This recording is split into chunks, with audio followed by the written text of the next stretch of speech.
3 कमरों के मकान का आया 10 लाख का बिजली का बिल। केडीएल पर भड़के समाजसेवी। गरीब परिवार बोला मकान बेच दे तब भी नहीं चुका पाएंगे।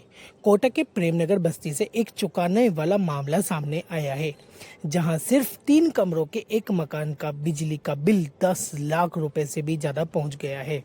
समाजसेवी हिम्मत सिंह ने आज रविवार को शाम 6 बजे जानकारी देते हुए बताया कि प्रेमनगर बस्ती का दौरा किया। इस दौरान बिजली उपभोक्ता कार्तिक मेहरा ने बताया कि उनके दादाजी का वर्ष 2018 में निधन हो गया था। इसके बाद कई वर्षों तक ना तो कोई बिजली बिल आया और न ही विभाग की ओर से कोई नोटिस दिया गया।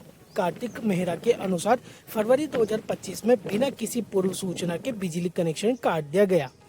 तब उन्हें पता चला कि बिजली का बिल करीब 9 लाख रुपए हो चुका है। इसके बाद तो जून 2026 में जब दोबारा बिल निकलवाया गया तो वह बढ़कर 10 लाख रुपए से अधिक हो गया। इस मामले पर समाजसेवी हिम्मत सिंह ने केडीएल बिजली कंपनी पर सवाल उठाते हुए कहा कि जब 2 महीने तक बिजली का बिल जमा नहीं होने पर कनेक्शन काट दिया जाता है तो फिर इतने वर्षों पर कनेक्शन काटा क्यों नहीं और कोई कार्रवाई क्यों नहीं की गई। उन्होंने कहा कि विभाग की लापरवाही की सजा गरीब परिवार को क्यों भुगतनी पड़ रही है। हिम्मत सिंह ने कहा कि इस परिवार की आर्थिक स्थिति ऐसी नहीं है कि वह इतना बड़ा बिल चुका सके। उनका कहना है कि मकान बेच देने के बाद भी इतनी राशि का भुगतान करना संभव नहीं होगा।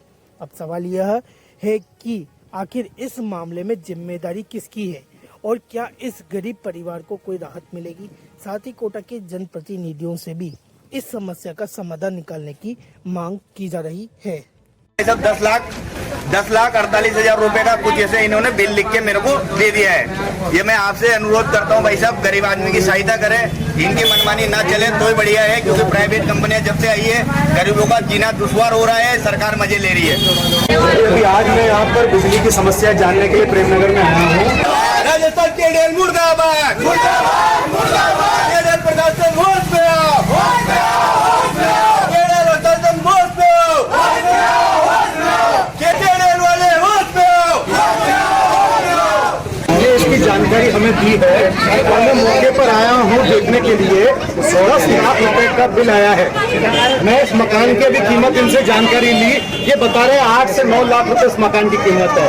उन्होंने तो इस मकान की कीमत को आंक करके 10 लाख रुपए का बिल भेज दिया है कि तुम अपने पूरे मकान को भेज करके ये बिल जमा कराइए। आप देखिए कि लोगों को घर बार तक बिकने को ये मजबूर कर रही है बिजली कंपनी। सालों से जनता आक्रोश दिखा रही है, नाराजगी बता रही है, लेकिन ऑफिसों के चक्कर काटने के बाद भी उपभोक्ता का शोषण किया जा रहा है, उसकी कोई सुनवाई नहीं हो रही है।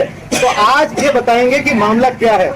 भाई साहब देख सकते हो आप, ये लास्ट जब लाइट मेरी कटी हुई थी 2025 में मेरी लाइट कटी थी फरवरी में 4 तारीख को, तब से लाइट कटी हुई है। उसके बाद में इन्होंने बिल दिया था मेरे को 17,786 रुपए का बिल दिया था भाई साहब। उसके बाद में मैंने लाइट लगाई नहीं, मैं घर पे किराए से रह रहा था भाई साहब। तो उसके बाद में मेरे को दोबारा नोटिस आता है, 9,68,000 रुपए का नोटिस आता है। तो मैंने केडीएल में जाके पूछताछ करी कि भाई साहब आप पीछे का आगे का बिल दिखाओ मेरे को, तो उन्होंने मना कर दिया, क्योंकि मीटर उनके पास रिकॉर्ड में था ही नहीं, क्योंकि वो उनकी मनमानी कर रहे हैं, जो मर्जी पड़े वो लिख के भेज रहे हैं। आज गया भाई साहब 10 लाख 48,000 रुपए का कुछ ऐसे इन्होंने बिल लिख के मेरे को दे दिया है। ये मैं आपसे अनुरोध करता हूँ भाई साहब, गरीब आदमी की सहायता करें, इनकी मनमानी ना चले तो ही बढ़िया है, क्योंकि प्राइवेट कंपनियां जब से आई है गरीबों का जीना दुश्वार हो रहा है, सरकार मजे ले रही है। मैं पक्ष और विपक्ष से ये मांग करना चाहता हूँ, आम जनता का जो शोषण हो रहा है उसके खिलाफ हमें मिलजुल करके आवाज उठानी चाहिए। तरह तरह के फिजूल चार्ज लगा करके जनता को लूटा जा रहा है, कोई सुनवाई नहीं होती है। तो मैं ये मांग करता हूँ कि जल्द से जल्द इस बिजली कंपनी को हटाया जाए।